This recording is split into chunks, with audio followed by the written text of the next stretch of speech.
প্রায় ৩,৫০০ আশির দিকে। বর্তমানে ভালো একটা বাজার মূল্য আছে। আরও কয়েকদিন গেলে হাঁসের বাজার ৪০ থেকে ৫০ হাজার। এখন মনে হয় ৩০, ৩৫, ৩৫-এর মতন, ৩০-এর মতন মনে হয়। দেখা যাক এখান থেকে কীরকম একটা বেনিফিট।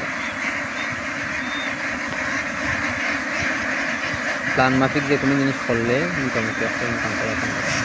বর্তমানে এটা বাজার মূল্য আছে, কম মূল্য 10 লাখ টাকা, কিন্তু ৩,৫০০।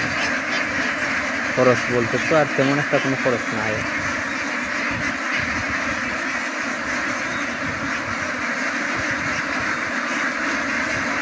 এসব মেডিসিন খরচ আর বাচ্চা অবস্থায় যে একটা খরচ আছে